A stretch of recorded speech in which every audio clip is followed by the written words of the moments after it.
Ahí estamos. Ahí está. Sí, cuando usted diga. Bueno, buenas tardes a todos. Comenzamos hoy esta revisión de lo que es la revascularización miocárdica, la cirugía de bypass en pacientes que tienen un síndrome coronario agudo, fundamentalmente en el marco del infarto con elevación del segmento ST. Agradecemos al Ministerio de Salud de la provincia de Corrientes por este espacio, a Patricia que nos acompaña todos los viernes y a la Sociedad de Cardiología de Corrientes por estar presentes en esta capacitación de los viernes. Vamos a hablar entonces de lo que es la cirugía de revascularización miocárdica en este grupo de pacientes, sabiendo de que las guías de síndrome coronario agudo fueron publicadas en el 2023 y hicieron una referencia al respecto y vamos a tratar de hacer una revisión. Sabemos que de cada 100 pacientes que ingresan con un infarto agudo con elevación del segmento ST, el 30% de pacientes presentan enfermedad de múltiples vasos y o tronco de la coronaria izquierda, y un grupo importante son pasibles de angioplastia, y otro grupo de pacientes que no son pasibles de angioplastia son referidos a cirugía de revascularización miocárdica. Vamos a ver qué nos proponen las guías como para considerar pacientes con estas características. Las recomendaciones entonces de las guías con una indicación 1A, donde todos están de acuerdo y hay suficiente evidencia para dar esta recomendación en los pacientes que ingresan con un síndrome coronario agudo con elevación del segmento ST, que está sintomático dentro de las 12 horas. La angioplastia es el tratamiento de elección porque mejora la supervivencia. Si nosotros estamos más de 2 horas de un centro de hemodinamia, debemos referir ese paciente a la terapia trombolítica con agentes fibrinoespecíficos o no fibrinoespecíficos. Y si los pacientes tienen un shock cardiogénico o tienen inestabilidad hemodinámica, estos pacientes deben ser referidos a cinecoronariografía y depende de la anatomía coronaria y del tiempo de evolución, uno elegirá la angioplastia o la cirugía. Están indicados para mejorar la sobrevida y la cirugía se puede hacer fundamentalmente dentro de las 6 horas. Si el paciente con shock cardiogénico llega más de ese lapso, la llegada tardía hace que incremente la mortalidad, por lo tanto el diagnóstico precoz, el diagnóstico de la anatomía coronaria, la referencia a la coronariografía, y bueno, si la anatomía no es pasible, este grupo de pacientes pueden ser referidos a cirugía de urgencia. Y también pacientes que tienen una complicación mecánica, llámese ruptura del septo interventricular, una insuficiencia mitral por rotura del músculo papilar o por disfunción del músculo papilar que le genera una insuficiencia mitral severa, una rotura a la pared libre del ventrículo izquierdo. Todos ellos son indicación de cirugía de revascularización miocárdica con el objeto de mejorar la supervivencia. Por lo tanto, un paciente que ingresa en cualquier servicio, lo primero que tenemos que hacer es un electrocardiograma. Y si vemos que este paciente está hipotenso, tiene un soplo, tiene signos de shock cardiogénico, es importante hacer una ecografía para buscar estas complicaciones mecánicas, porque estas complicaciones mecánicas son indicativas de cirugía de urgencia. Por lo tanto, los pacientes con infarto con elevación de segmento ST, en quienes falla la terapia fibrinolítica, es una indicación 1A de ser referidos para angioplastia de rescate para mejorar los eventos clínicos en el seguimiento, y aquellos pacientes que son tratados con terapia trombolítica, independiente de que reperfundan o no, deben ser derivados para una estrategia fármaco-invasiva entre las 3 y 24 horas de realizado el trombolítico para intentar realizar una angioplastia, lo cual es razonable para mejorar los eventos clínicos. Y bueno, lo que publican las guías, que el riesgo de complicaciones es muy bajo.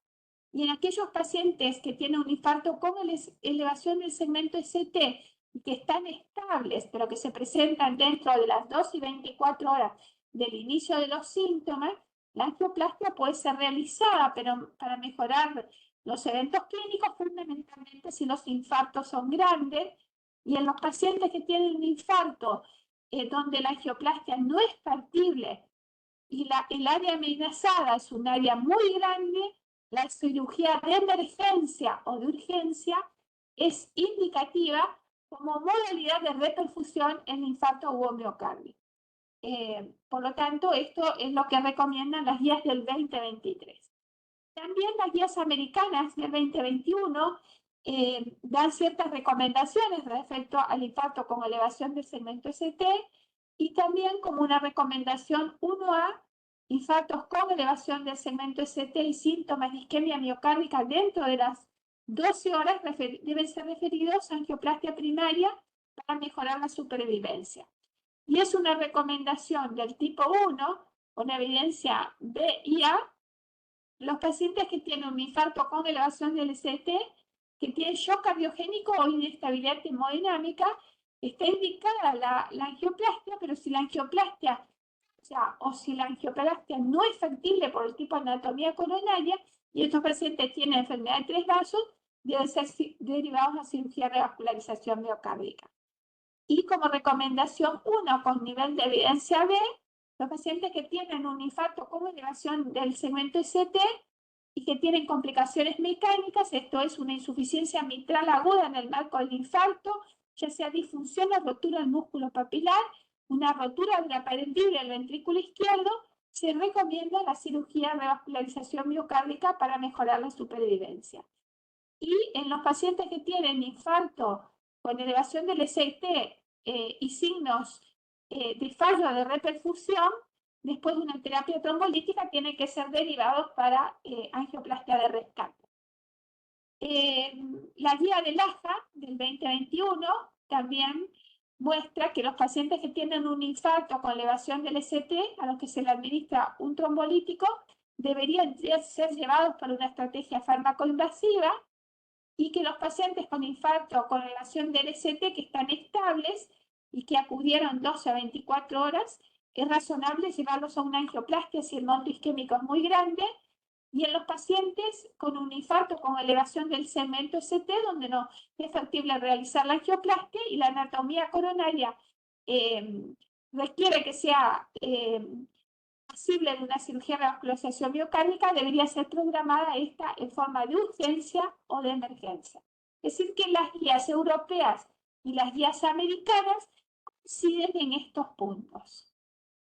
Hay ausencia de beneficio en aquellos pacientes que ingresan con un infarto, que están estables y asintomáticos, cuando se presentan más de 24 horas del inicio de los síntomas y no muestran signos de isquemia grave, y estos pacientes no deberían ser revascularizados. Sí deberían ser estudiados antes del alta para conocer la anatomía coronaria.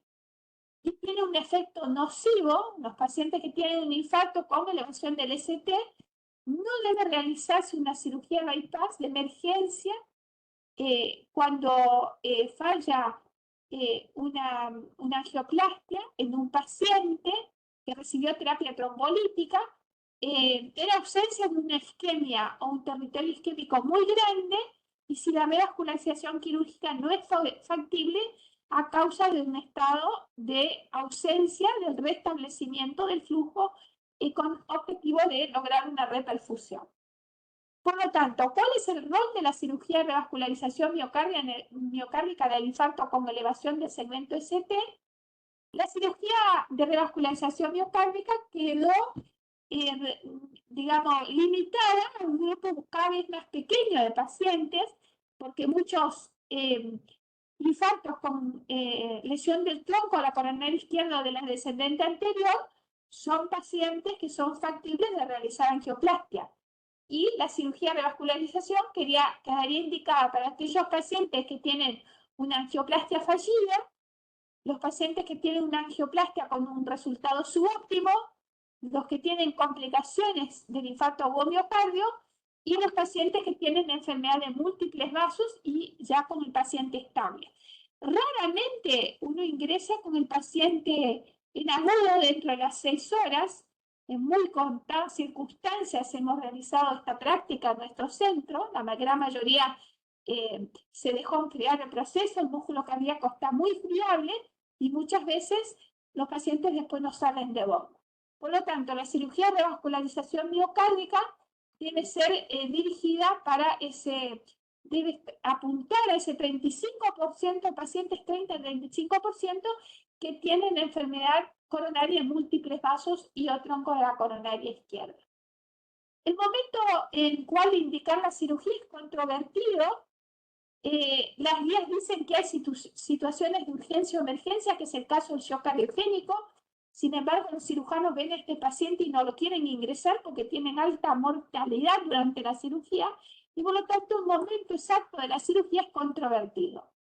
En general, hay un concepto de que si el paciente recibió doble terapia antiplaquetaria, que generalmente uno cuando le ve el infarto con elevación del ST, administra inmediatamente la doble terapia antiplaquetaria y entonces estos pacientes deberían esperar 3 días a que liberen la vía media del ticagrelol o 5 días la del clopidogrel o prasugrel. Por lo tanto, el tiempo es en cierta medida controvertido. ¿Por qué? Porque va a depender de si el paciente recibió la terapia antiplaquetaria y también de lo que decía el cirujano, porque ingresar en agudo tiene como muy alto riesgo. Y también siempre hay que poner en la mesa el riesgo y el beneficio de la intervención. Si este paciente tiene una alta mortalidad durante el momento que lo lleva a cirugía, este punto tiene que ser contemplado para evitar también la mortalidad durante el procedimiento, durante la cirugía. Recordemos que en el momento agudo, la respuesta inflamatoria se halla muy aumentada y el intervalo de tiempo entre el infarto y la cirugía, en general, lo que recomiendan todas las guías antes del 2018 es esperar un tiempo prudencial de que reduzca la vida media de los antiplaquetarios, pero no menos de 5 días. Es decir, si el paciente entra como una emergencia o urgencia, por ejemplo, una complicación por una ruptura ventricular, inmediatamente. Si el paciente tiene una insuficiencia mitral severa o una CIB, como complicaciones que llevan al paciente en edema u pulmón, eso también debería hacerse inmediatamente dentro de las 6 horas. Si pasa ese lapso de tiempo, uno tiene que esperarlo. ¿Cuánto tiempo lo va a esperar? Y el mayor tiempo posible para que el paciente todavía entre en buen estado general.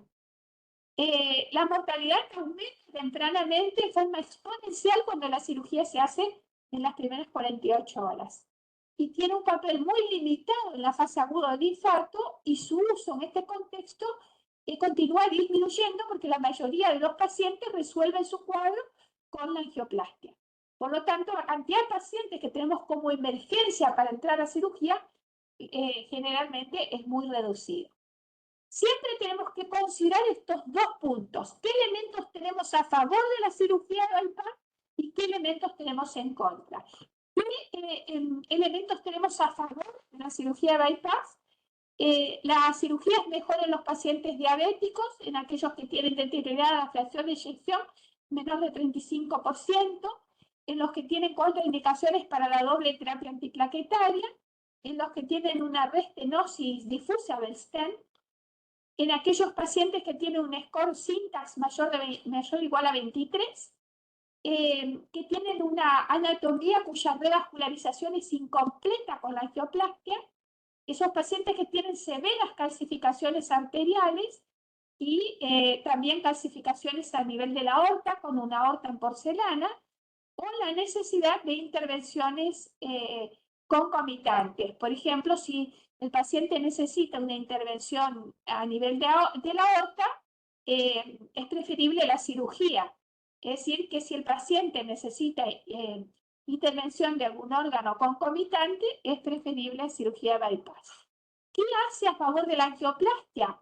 La angioplastia está a favor de los pacientes que tienen comorbilidades severas, cuando tienen un score muy elevado, cuando el paciente tiene una edad muy avanzada o es muy frágil, cuando tienen comorbilidades, cuando se afecta la rehabilitación del paciente, cuando tienen un score de SYNTAX menor de 23, o sea, entre 0 y 22, cuando la anatomía resulta en una revascularización, que para la cirugía es como que le queda muy grande. Por ejemplo, no vamos a mandar a cirugía a un paciente que tiene solamente lesión de la coronaria derecha y la circunfleja.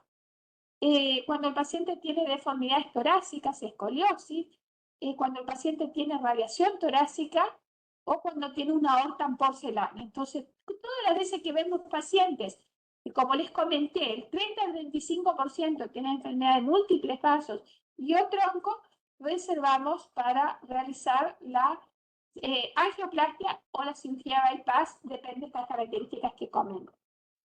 ¿Qué dicen las guías respecto al momento de indicar la cirugía? La cirugía de emergencia está indicada en shock cardiogénico cuando la anatomía coronaria así lo amerite y el paciente no sea factible de realizar una angioplastia. Esto es una recomendación del grupo 1 como una recomendación 1 con un grado de evidencia B. Si el paciente tiene inestabilidad hemodinámica, y acá aplica también para el infarto sin elevación del ST, la cirugía de emergencia puede ser realizada sobre todo para reparar las complicaciones mecánicas. Sin embargo, debería reunirse el heart team, es decir, que habría que haber un consenso entre los clínicos, los cirujanos, los hemodinamistas para establecer este momento. Esto es una indicación 1, grado de recomendación C.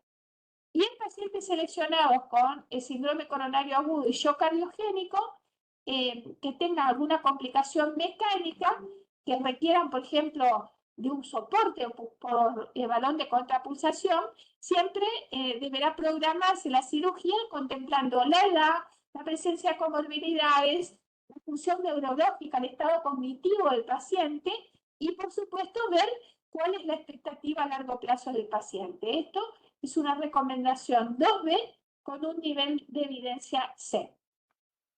Hay una modalidad actual que es la revascularización híbrida y nosotros hemos tenido un par de pacientes que han realizado este procedimiento han realizado los cirujanos en pacientes que tienen enfermedad de un vaso y, por ejemplo, tienen una comunicación interventricular. Llevar a realizar un cierre de la comunicación interventricular tempranamente en un paciente, el músculo es tan friable que se rompe y es difícil colocar el parche para cerrar la sede. Entonces se puede colocar, y de hecho se hizo en algunos casos en pacientes acá en nuestro centro, el hemodinamista hizo la angioplastia a la descendente anterior, que la arteria, por ejemplo, ocluida, y el cirujano le colocó el parche diferido a la comunicación interventricular o viceversa. El hemodinamista colocó un amplaxer en el cierre de la CIB y el cirujano hizo un bypass a la descendente anterior. Siempre que vamos a hacer una cirugía híbrida de esta naturaleza, es preferible hacer una mini toracotomía anterior y tratar de utilizar la mamaria interna asistida en forma robótica, es decir, que en la actualidad se utiliza el robot para hacer estas cirugías de emergencia en los Estados Unidos. Bueno, las guías del AJA del 2021 hacen esta recomendación o esta indicación en el infarto con elevación del ST, pacientes sin fibrinolíticos, infartos con elevación del segmento ST, con inicio de los síntomas menos de 12 horas.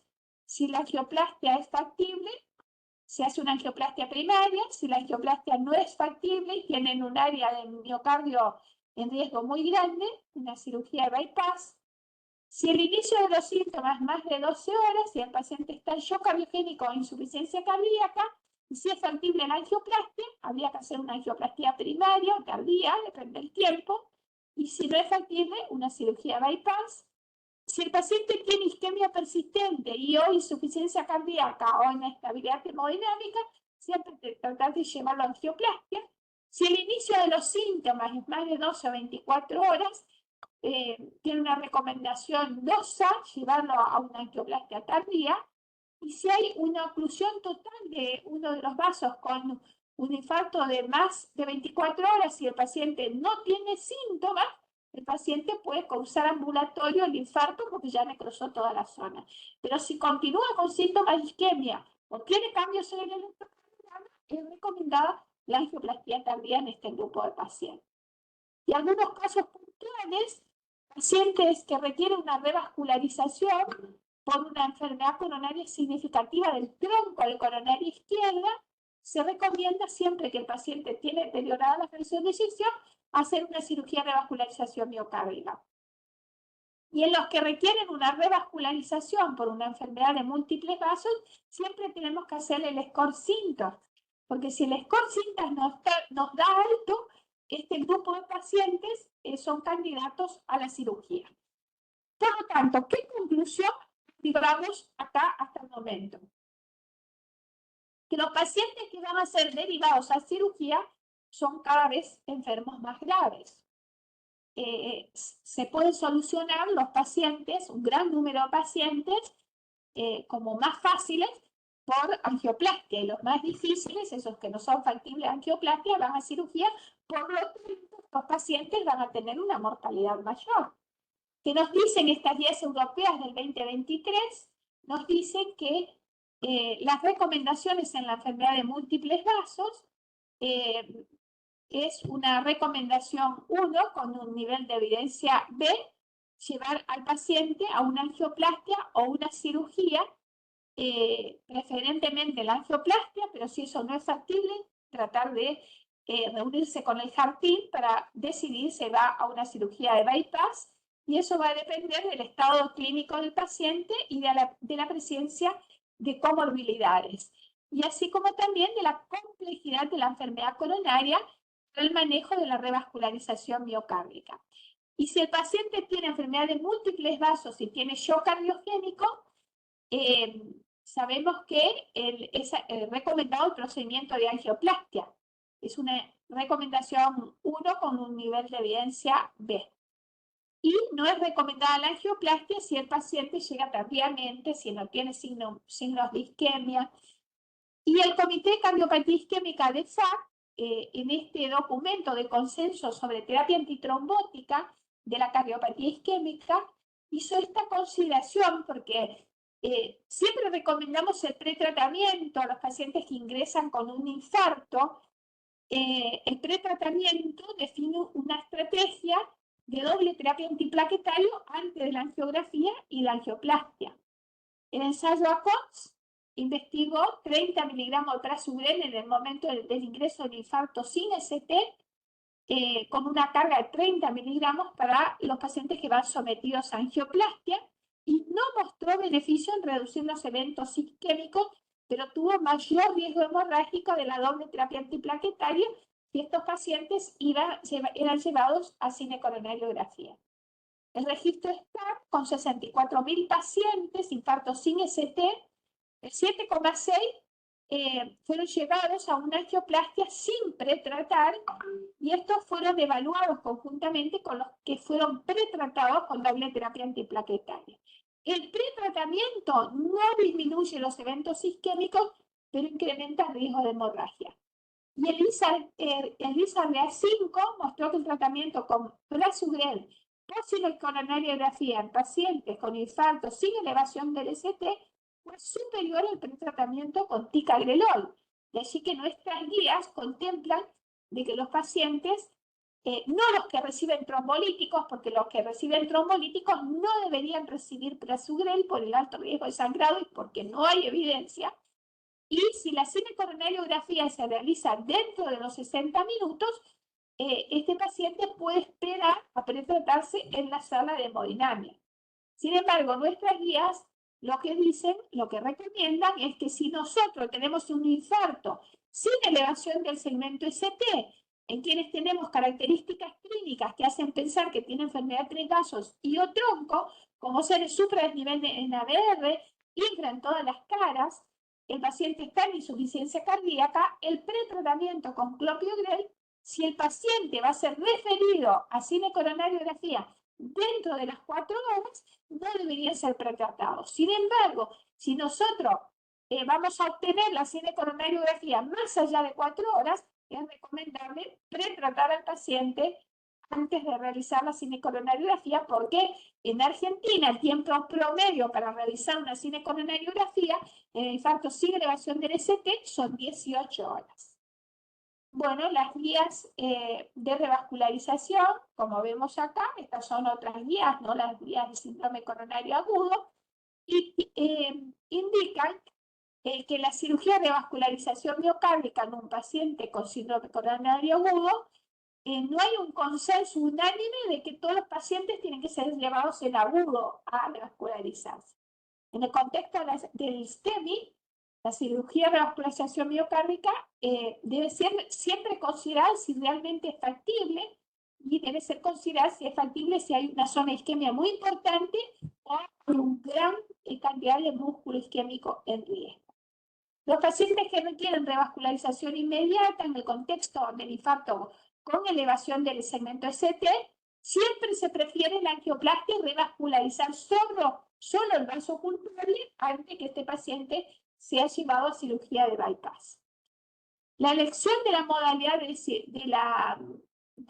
la intervención va a depender de la situación general, de qué características tenga nuestro paciente, de la anatomía coronaria y de la presencia de comorbilidades, entre ellas la diabetes. Sabemos que la diabetes tiene peores resultados con la angioplastia comparado con la cirugía. Y en las guías del 2023 muestra que los pacientes con síndrome coronario agudo que van a ser sometidos a una angioplastia y en quienes la angiografía nos muestra una estenosis mayor o igual a un porcentaje elevado, mayor al 90%, va a depender de los diferentes escenarios clínicos. Si tenemos un paciente con shock cardiogénico, debe ser realizada la angioplastia inmediata al vaso culpable como una recomendación 1. Y la cirugía de bypass como una recomendación 2A, que podemos revascularizar el vaso culpable y después dejarlo para llevar a la cirugía de revascularización miocárdica. En caso de un STEMI, la revascularización completa debe hacerse a todos los vasos y lo que se recomienda hacer el episodio agudo y luego la angioplastia de la revascularización a múltiples vasos dentro de los 45 días. Y en el infarto sin ST se recomienda la revascularización completa, una indicación clase 2A, y siempre realizar una valoración funcional invasiva durante el procedimiento índice para ver el grado de isquemia en este grupo de pacientes. Un trabajo muy importante que fue publicado en JACC en abril de este año comparó lo que es la cirugía bypass con la angioplastia en 1.800 pacientes. Y lo que mostró es lo siguiente. Vean acá la diferencia que hubo. Esto que vemos acá es cirugía y esto es angioplastia. Hubo mayor cantidad de readmisiones. El 31% tuvieron readmisiones cuando se realizaron una angioplastia a múltiples vasos. En cambio, solo 25% de los que fueron sometidos a cirugía. Después también tenemos en el seguimiento a 5 años las readmisiones a 5 años a favor de la angioplastia. Vean que la cirugía tiene mucho menos readmisiones comparando la angioplastia primaria en el lapso de 5 años. Y las readmisiones no cardiovasculares fueron mayores en la angioplastia comparada con la cirugía. Este es un punto muy importante también cuando tenemos que decidir con el Heart Team qué procedimiento le vamos a plantear a nuestro paciente, fundamentalmente si tiene un score de riesgo muy alto o si es un paciente diabético. Y el hazard ratio para readmisión después de una intervención con angioplastia o cirugía fue de 1.22 para todas las intervenciones.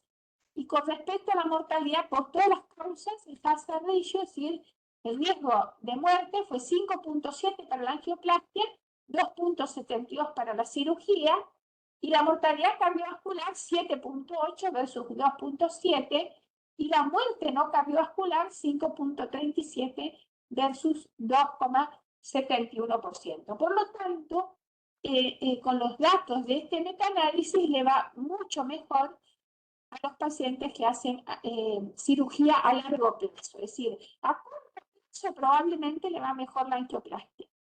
Y hoy en día se soluciona gran cantidad de pacientes con la angioplastia y quedan diferidos para la cirugía, pero recordemos que si tenemos esas características que le mostré, deteriorada la fracción de eyección, un Syntax alto, mayor o igual a 23, un diabético, es mejor la cirugía. La revascularización coronaria híbrida también es muy importante, realizar una mamaria interna ascendente anterior y por ahí realizar una vena a otro vaso o realizar una angioplastia a los otros vasos, y lo que se recomienda en la actualidad es asistido en forma robótica. Por lo tanto, los robots en un futuro van a reemplazar a los cirujanos.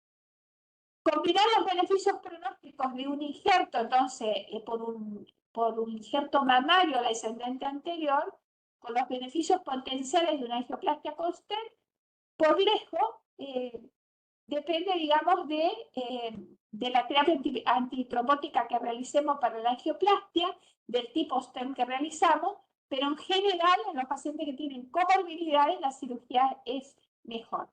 Hay evidencia limitada que respalda la técnica híbrida y siempre la toma de decisiones en este contexto es por el handling. Y como conclusiones finales de esto que veníamos hablando de la terapia trombolítica, la angioplastia primaria y la cirugía, la fibrinólisis es una terapia de reperfusión con extensa evidencia para el uso por la gran cantidad de ensayos clínicos disponibles.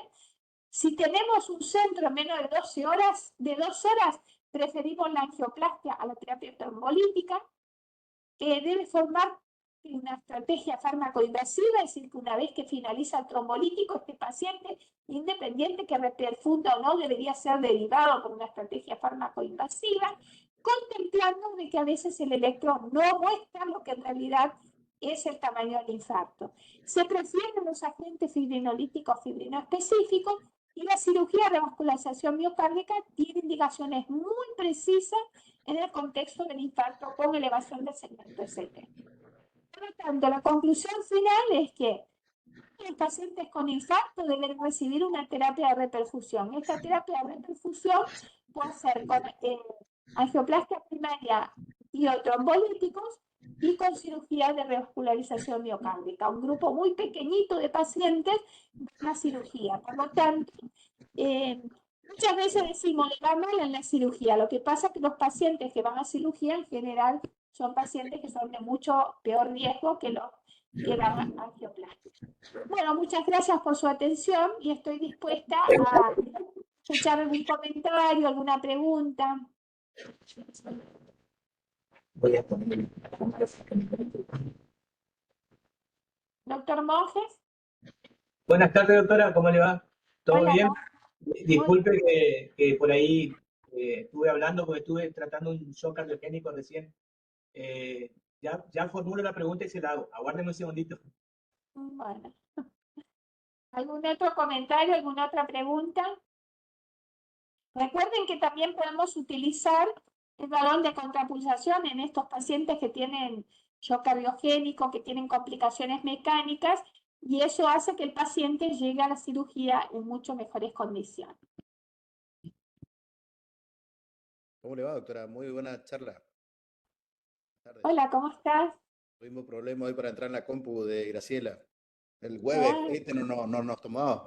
Qué despelote. Algo, Sí, y a mí también me cuesta entrar, me costó un montón.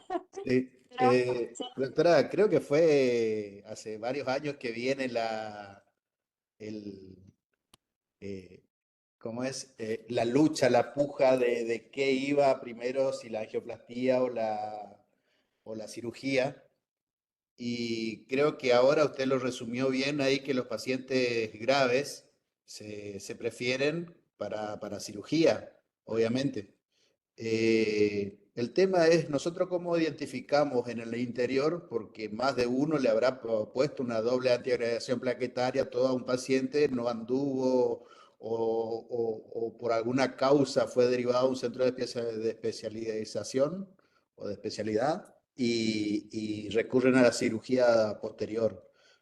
¿Pasa eso en el interior o no? ¿O son pacientes seleccionados por ustedes directamente de acuerdo porque conocían al paciente, no porque consultaron a una guardia? Cada vez vemos más pacientes con infarto sin elevación del segmento ST que son tratados en el interior en forma excelente. Entonces los pacientes son derivados después para hacer una coronariografía electiva. Y bueno, y muchos de estos pacientes que son referidos tienen anatomía coronaria con enfermedad de múltiples vasos. Justamente nosotros recibimos un paciente del interior, no sé si era de Curuzú, de Mercedes, algo así, que fue derivado, o sea, fue tratado exitosamente en su centro, el paciente fue derivado para el momento del alta hacerse una coronariografía electiva y en el momento de la misma hace un edema pulmón.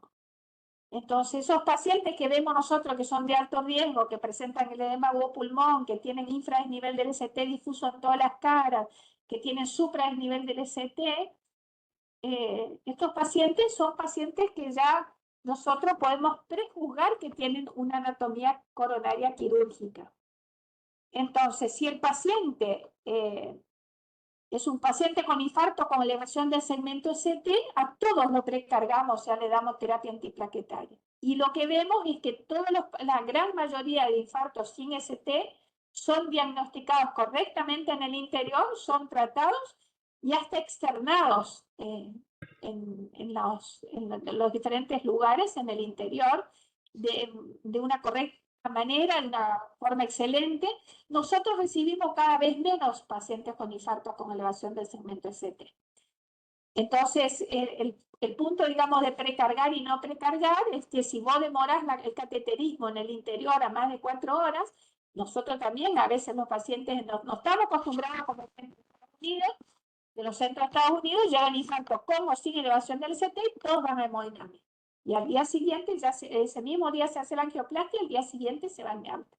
Ese es el manejo. Nuestros pacientes infartos sin ST quedan internados en general un día, y eso sucede en Argentina, porque el registro TAR, y hay un registro del Instituto Cardiovascular y de la Fundación Favaloro, que tenían en promedio en un centro 18 horas y el otro 23 horas para estudiarlo y para hacerle una coronariografía al infarto sin elevación del ST. Así que lo estamos tratando adecuadamente. Pero en el mundo, en el ensayo TAO, que también fue realizado en infarto sin elevación del ST, el promedio era 2 horas en el resto del mundo.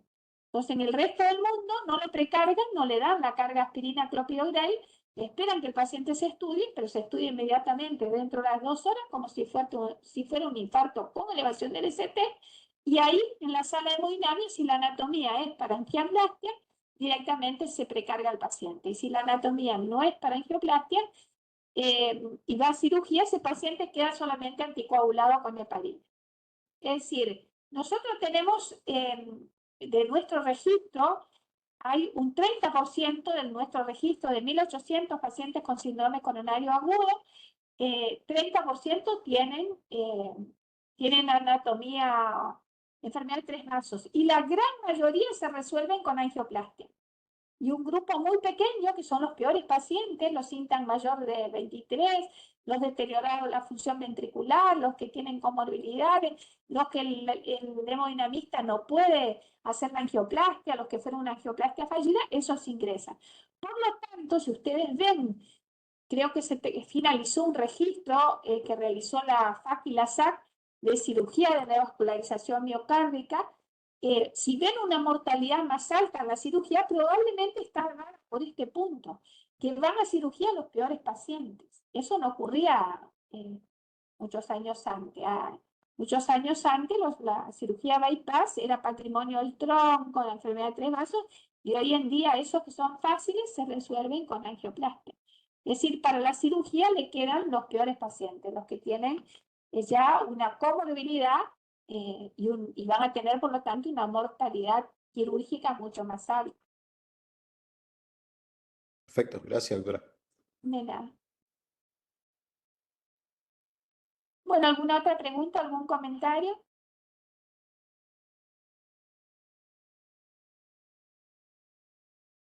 Bueno, nos vemos el próximo viernes. El próximo viernes hay un webinar de la SOCACOR. No sé si quieren que demos esta charla o conectarse a ese webinar. La doctora Bangel, conjuntamente como panelistas están la doctora Villamando y el médico del Hospital Llano, que nos van a poner una puesta al día de lo que es la protección cardiovascular, cuál es el impacto de realizar la prevención con vacunas en los pacientes con cardiopatía. Eso va a ser a las 19, que están todos invitados. Les voy a mandar el link, por supuesto, para que se conecten. Así que, si quieren, hacemos la de las 18 y después nos conectamos, o ustedes me dicen como quieren. Yo no tengo problema, doctora. No sé si para ellos 2 horas son mucho tiempo, Por eso, pero sí, decidanlo. por eso le pregunto, si quieren, Es, están todos invitados, nosotros es tenemos difícil, dejamos el webinar ese de las 19, lo vemos a ese. Está interesante. Bueno, ese es el webinar y la semana siguiente la doctora Yumeli, que es la hematóloga, nos va a dar anticoagulación en pacientes frágiles. Ah, qué bueno. Perfecto, buenísimo. Hoy Bueno, ya puso en el link de la red de infarto usted, doctora, el allá webinar este. está. Sí, sí, No sí, le usted digo lo puso porque ahí. es interesante, por ejemplo, vacunar para la gripe baja 37% la mortalidad cardiovascular. Entonces uno se pregunta si vacunó a todos sus pacientes. Entonces, si nosotros hacemos consultorio y damos a nuestros pacientes, me parece que es un punto muy importante que muchas veces nos faltó tocar en la parte de prevención. Exacto. Bueno, Además son dudas que siempre surgen, sobre todo en sí, la y bueno, sí, comunidad, por ahí no se pueden animan a ir preguntarlo o algo. eso, y pueden ir preguntando todas las dudas que tengan de vacunas. Exacto. Bueno, pues esperamos a Bueno, todos. buen fin de. Gracias, Bueno, buen fin de semana. que pasen lindo.